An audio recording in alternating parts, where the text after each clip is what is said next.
Hello and welcome everyone to the 2025 Peace Summit.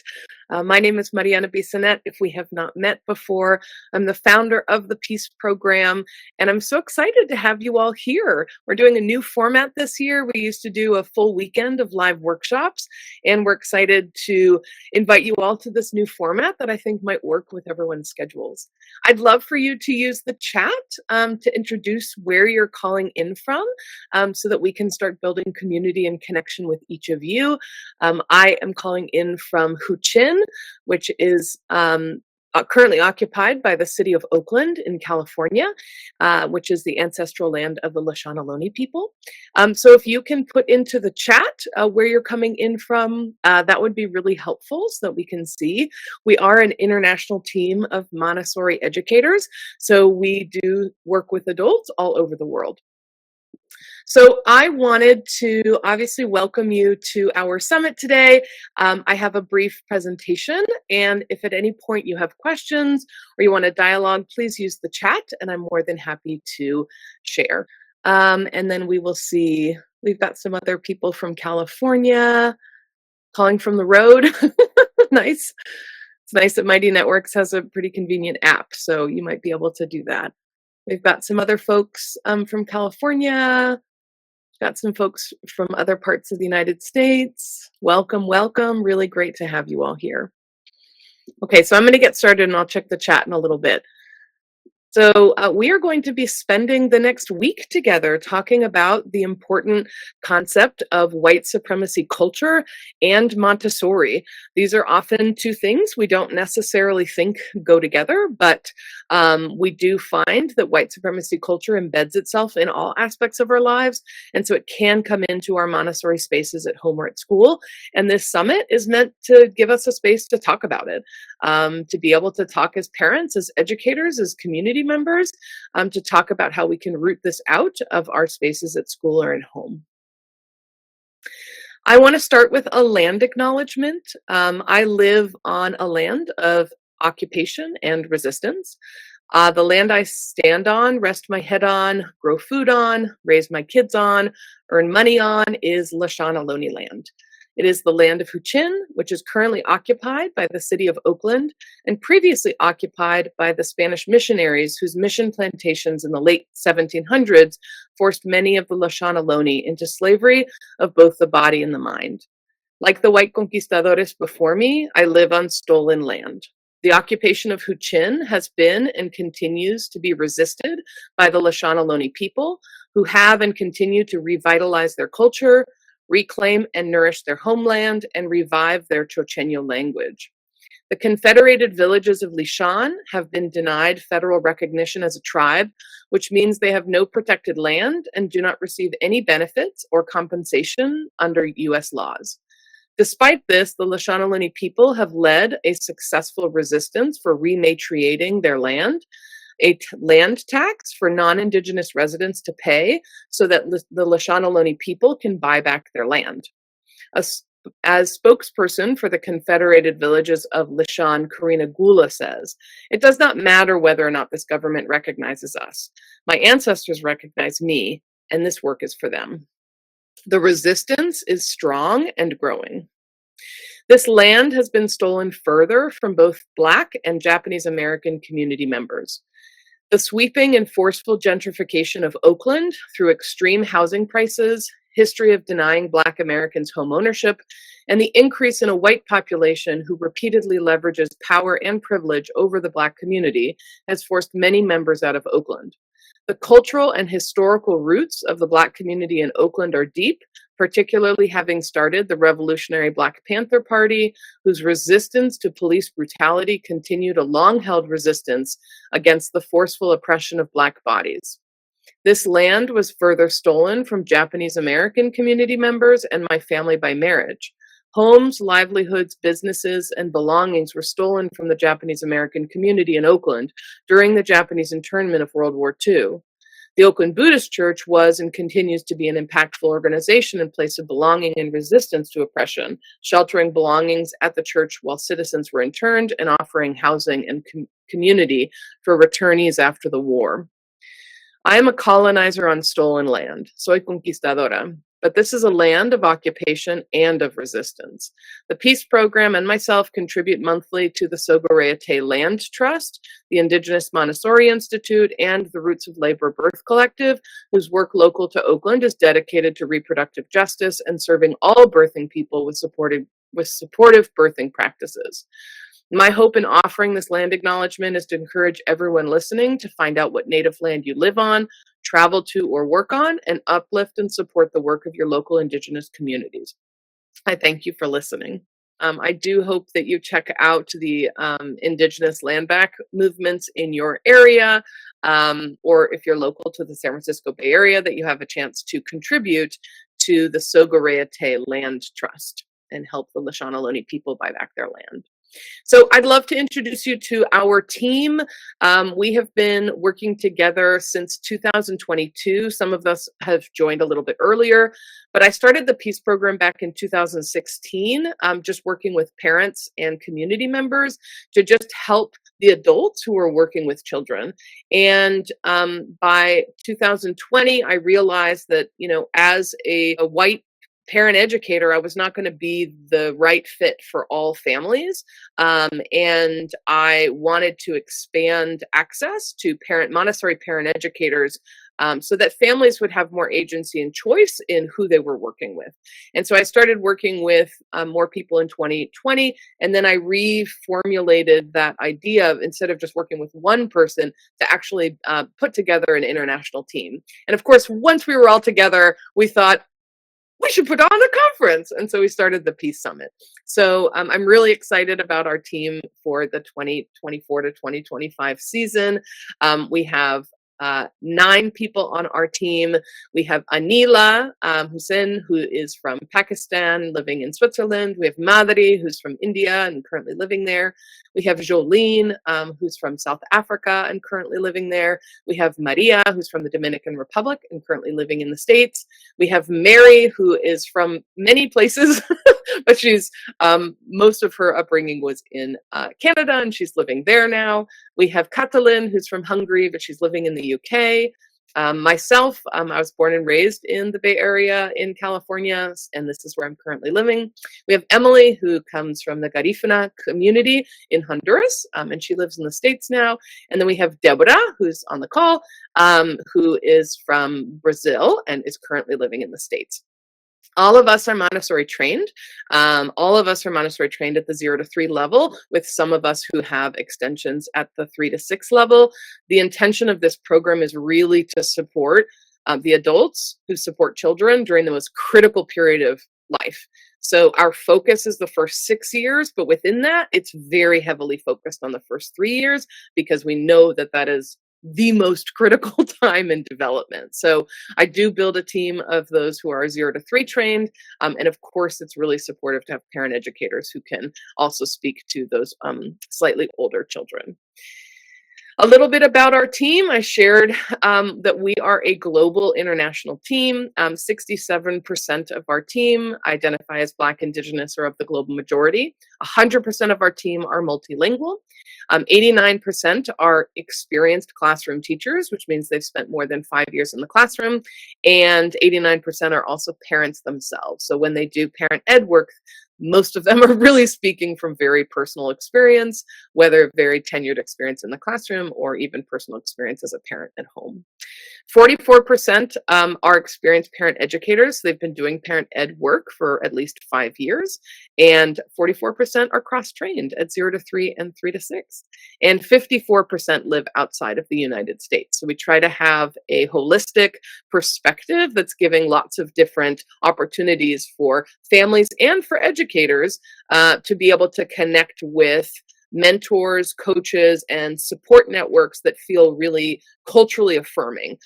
So whether it's a language cultural difference or just a general society cultural difference, we want to be available to the parent and educator community in a space that's going to feel really resonant to the person looking for a coach. And we have several programs at the Peace Program that I hope you check out. So, of course, you're at the Peace Summit right now. We do this annually at around this time of year. We have a podcast that the team and I put together. There's some online courses, there's some live coaching for both educators and parents. And then, of course, there is the program of joining the team. So if you're Montessori trained and you want to join the team, shoot me an email, let me know, and we can talk about what next year could look like. So I want to pause just a little bit before I get into here. We're talking about the summit.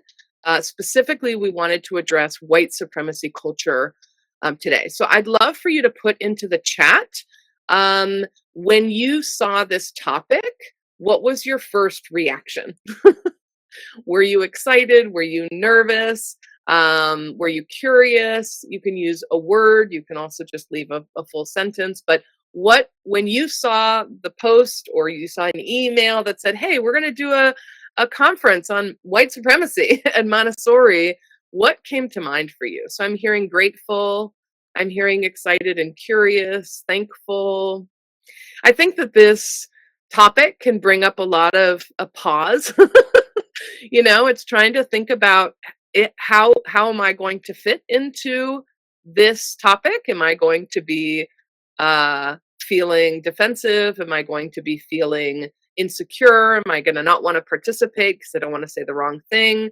I think that what we would like to create in this week together is a space where we are going to lean away from these characteristics of white supremacy. So we want to lean away from the characteristic of perfectionism. So you can share things of what you're thinking about and what you're trying. You are in a community, or what we're trying to build is a community around you to be able to do this work together, right? We're going to lean away from individualism. This is collective work. We're not going to get it right all of the time. So I'm hearing thankful and ready to take action and do the work. I'm seeing it's time for Montessori educators to talk about hard things. I love that. Necessary. So I'm hearing so many lovely ideas from you all around just gratitude for the space. I feel incredibly grateful for you all joining us this week in the space. This is a community conversation that I've been wanting the Montessori community to have. And, I think that it starts with us, just starting to have that conversation together. I'm seeing some more popping in here. So something that, we've thought about for a while and excited to start examining it and thinking about our practice in Montessori specifically. So also seeing the connection with the current political landscape in the United States with also the global consequences of the political landscape in the United States. So absolutely, I think it's really timely that we have this conversation. And seeing thankful, and we need this. So I'm really excited to talk to you all about this, and I'm so glad that you all are here too. All right, so I want to ground us in this general topic before we preview what is coming ahead in the summit. And this idea of having specific characteristics of white supremacy culture, this comes from Tema Okun, who's a white social activist. So she wrote on the characteristics of white supremacy in the 90s. And she has since updated some of her work. She has a website. You'll see that once you go through every one of the workshops, there's a list of links of the website on white supremacy characteristics. There's links on critiques of Tema Okun's work. There's all kinds of information that you can learn more about where this idea came from. You might have also seen this image of the poison bottles of white supremacy culture. This is a very popular image of describing these characteristics. The art was done by Melanie G.S. Walby, but you might have seen this as well, and it clarifies sort of these 14 characteristics that Tema Okun had articulated in what was a book, and then there was a chapter within the book that was talking about these characteristics that she wrote about in the 90s. I do want to point out that even Tema Okun on her website says, I want to be clear that this is offering one way of understanding white supremacy culture. It's not the way of understanding white supremacy culture. And she hopes that this is a small contribution to a larger understanding. So I think we want to make sure that we are not using, this one of the white supremacy culture characteristics is worship of the written word, right? That because this was written down, this is now carved in stone, and this is the only way to understand white supremacy. It's not, but I think it does give a structure to understand what we're dealing with. So much of white supremacy culture is in all things, so much so that it's hard to see them all the time. And unless you're in a position in sort of the social sphere that you are the target of white supremacy, you are the target of oppression, often those who are in that position are going to be able to see it very, very clearly. But if you are racialized as white, you often don't have that lens to be able to see it as clearly. And so the white supremacy culture characteristics can be really helpful as a structure, but they can always be misused and weaponized. And so that's some of the critique that's come out about Tema Okun's work, is that these can often be weaponized by white people in positions of power to actually silence people. Like, for example, right to comfort, that can be abused by saying, you speaking up about something that happened in the workplace is making everybody uncomfortable. And so we want to make sure that everybody's comfortable. And that's a complete misunderstanding of what right to comfort means. And so we want to make sure that we are mindful about this practice. And I think that from what I understand from Tema Okun's reflections about this work, and continuing because she updates her website, is that this is a tool for self-reflection. This should not be leveraged as a tool and be weaponized against other people. That these characteristics are really meant to help us root out the white supremacy culture that we have grown up with, and to find these patterns within ourselves. So what are the characteristics? Well, there's 14 that she lays out. So there's things like perfectionism, right to comfort, belief in one right way, fear of open conflict, objectivity, quantity is better than quality, paternalism, which is like top-down thinking. There's also either or thinking, sense of urgency, power hoarding, worship of the written word, progress is bigger and better, defensiveness, individualism. So these are the sort of general 14 characteristics. We're not going to cover all of them today. This summit, we're going to cover 9 of them. But I think a lot of times this is where there's a second critique of Tema Okun's work. So the first is that it can sort of easily be weaponized to actually support white supremacy culture. And the other is this, that a lot of times when people see this, they think, okay, but what does that have to do with race? Right? Like either or thinking, okay, yeah, some people can be really rigid and they can be really like black and white binary thinkers, but they're not, that doesn't have anything to do with race. They're just they have a rigid personality, and yeah, they should work on that. Or right to comfort, that of course people don't like to feel uncomfortable. And so when they feel uncomfortable, they're going to say, I want to be more comfortable. So I feel like I have a right to feel more comfortable and I shouldn't be uncomfortable. Right. Or individualism. I think that depending on the culture you grow up in, that might feel more natural than in other spaces, but it might sort of feel like, well, yes, we are all dependent on each other, but we also are an individual. And so we are going to have to do things for ourselves. Defensiveness, that's just like a normal human reaction. If you feel kind of cornered, you're going to be defensive. So the second main critique of Tema Okun's work is that this kind of feels like it has nothing to do with race.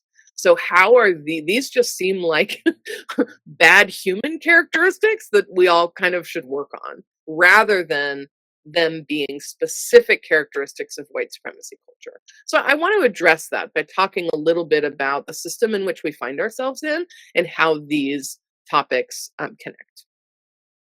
So we live in a system of racial capitalism. That's just a fact. That is the system that we are living in. And when we are in a capitalistic system, the goal is profit. That's the goal, is that we are aiming for profit. And what is profit, right? What is it? Well, it is separating the uh, what is produced, the production of society, of the individual. It's separating it into what is the cost that I had to spend to produce that thing versus what is the profit that I can make, right? So, eggs, that's a big topic right now, is the price of eggs. And so if a dozen eggs are $5, right? Because of inflation, because of the H5N1, um, various things. Let's say 12 eggs is at $5. And we say, okay, well, I want to sell these eggs, but it cost me, you know, $2 to get the eggs. Well, but now it's costing me $3.50 to get the eggs.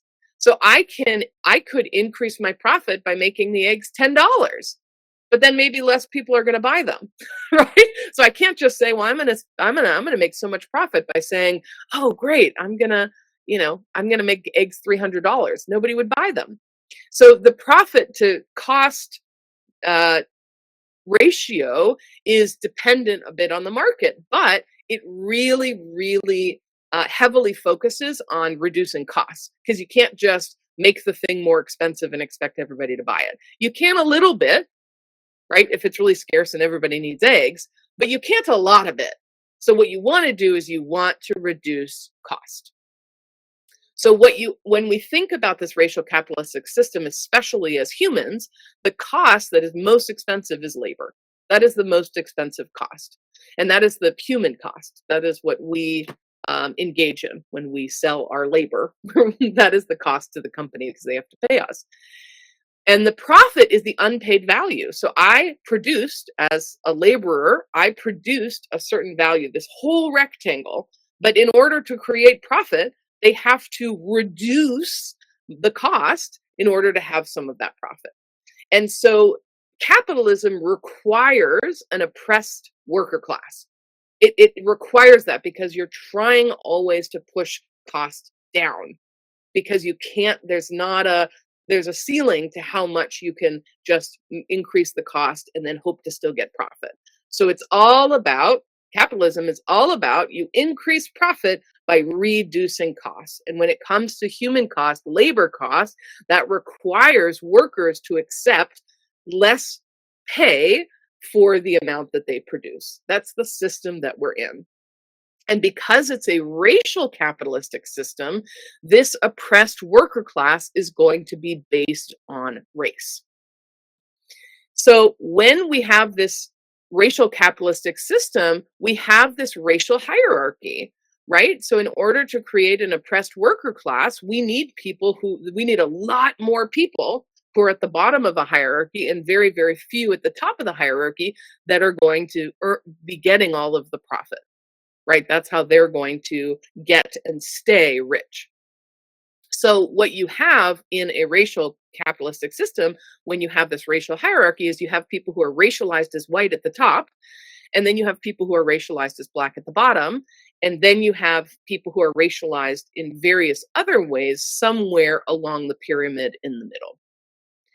And that is white supremacy, right? It's this idea that white people are on the top, and that they are being made to be on the top in the capitalistic system because they are oppressing the bottom, right? They're creating the hierarchy that needs to push the bottom, the oppressed worker class down.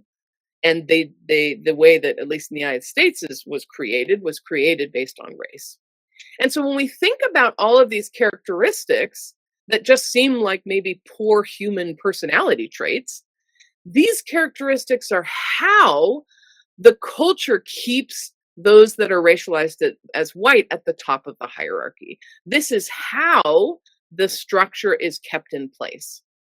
So paternalism, this idea of top-down thinking, right? So if the people who were at the top, who were creating the system, were white, rich men, right? They are already at the top. And so if there is a culture of top-down decision making, that is only going to benefit the people at the top. who were white, rich men. Same thing with any of these. You know, worship of the written word, right? So you have the people who are conquering, the people who are succeeding in genocide and land seizure and enslavement, the people who are doing that, the white people, they're the ones who write the history books, who then teach everybody whatever the history is going to be. And so then if there's a culture around, if it's not written down, it didn't happen.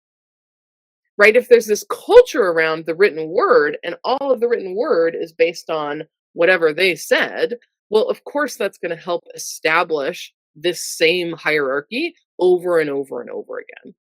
And so, what I'm encouraging you as you go through the summit this week, as you go through each of the presentations, is to really try and make the connection. Our speakers, our team are really helping to make those connections for you, but I would encourage you to start making your own connections between these characteristics and really thinking about how do each of these really serve white supremacy, right? Instead of thinking of it as its own characteristic all by itself, like defensiveness. Like anybody can be defensive, but it's different when you have a white male boss who's being defensive with a black employee who's speaking up about harm that was caused to her, right? Like that kind of defensiveness actually, from that position of power, really changes the dynamic of that conversation, really changes the safety that woman is going to feel. And so we want to connect and see that when Tema Okun was talking about these as white supremacy culture characteristics, they're not in a vacuum by themselves as like individualism. They're tied to white supremacy because they help support this hierarchy and the structure continuing. So let's take a look at the summit, our exciting week together. So today, January 26th, so we have our live webinar right now. Later on today, we will have 3 workshops with Madhuri, with myself, and with Deborah. So at 11 a.m. Pacific Standard Time, so just after this, Madhuri's presentation on power hoarding and Montessori. She's going to be presenting on that. Then at 1 o'clock, I will be presenting on right to comfort and Montessori. And at 3 o'clock, Pacific Standard Time, Deborah is going to be talking about sense of urgency and Montessori. And then throughout the rest of the week, we are going to have 1 workshop every day. We know it's a work week. We're not trying to overload you. Hopefully you can keep pace with that. But if you also need to catch up on the workshops on Saturday, please feel free to do that. It would be really helpful if everybody got through all the workshops before our Sunday panel so we can have a really rich dialogue. But that's the pacing, is that we have 3 today and then 1 for the rest of the summit, 1 a day. I highly encourage you to leave your questions in the comments on the presentation. There will be prompts in the Peace Summit space to do that, but we're going to be collecting questions that we have for each other as we watch each other's presentations, that the audience has for all of us or specific people. We're going to be collecting them throughout the week as the fodder for our live panel. So please use the feed, please use the comment section on the videos, or when prompted in the feed to actually add your questions so that we can use them in the panel. Then Monday through Wednesday, we will have 1 presentation every day. All the presentations will unlock at 11 a.m. Pacific Standard Time. So we will be hearing from Maria Bautista, from Mary Ling, and from Emily Flores. So those are all, that's Maria's is on perfectionism. That'll be released on Monday. Mary's is on individualism. That'll be released on Tuesday. And then the belief in one right way will be released on Wednesday with Emily. Thursday through Saturday, we have 3 workshops, 1 a day. So we have Jolene Draper, who's doing quantity is better than or more important than quality. We have Anila Hussein, who's going to be talking about fear of open conflict. And then we have Katalin Lavasi, who's going to be talking about either or thinking. That will be the Saturday presentation. So if you need to catch up on those workshops, Saturday is a good time to be doing that. And then on Sunday, we will be having our live panel. So all of us are going to be available to you. We are going to be in conversation with each other based on the questions we collect throughout the week. We will also be taking questions in the chat via during the Zoom. I sent the Zoom out this morning. Please let me know if you need any help attending. And yeah, we would really love to hear what you're thinking throughout the week so that we can have a rich dialogue and invite you into the conversation as well. So we are going to have a dialogue as a panel, but we do also invite community voices and actually just thinking through many of these topics with you. So another plug for leaving your questions as you go through the workshops, and just try to specify when you leave your question if this is a question specifically for that workshop presenter, or if this is a question for multiple people, or the whole panel. That would be really helpful. So this is that is our summit week. I'm so excited. I see some questions here around the presentations being live or pre-recorded. So that's the big difference this year, is that we have them all pre-recorded so you can watch at your own pace. They are going to be released once a day, except for today's. We have 3, but they are all pre-recorded. So as soon as it's 11 o'clock, that workshop is available for you to watch, and you can pause and come back to it a little bit. You can watch it again, and all these recordings are going to be available to you as participants in the summit for the next year, at least. Hopefully you'll just always have it, but I can guarantee for a year. And yeah, so you have access to all of those, and the recording of today's live webinar, as well as the recording of the panel, will be added to the Summit platform. So if you're not able to attend one of those, or if you wanted to rewatch something, those are just added to the workshop area in the Summit. So how's everybody feeling as we get started? Did you have any questions about, I know I kind of nerded out on the whole capitalism thing. I got my master's in economics, so I really like to try to understand the systems that we that we live in and breathe. But how are people feeling? Are you ready to jump into the workshops? Do you have questions before we bid adieu and see each other in the platform? I'm going to pause talking and give some space in the chat for those who might want to share how they're thinking, what they're feeling, or if there's any questions that come up. So ready, yes. I'm excited. The presenters have been working really, really hard on this. So I'm really excited for you to see their work. And so much of the work that we do as a team is just recognizing that there are so many people who work with children who have such valuable information.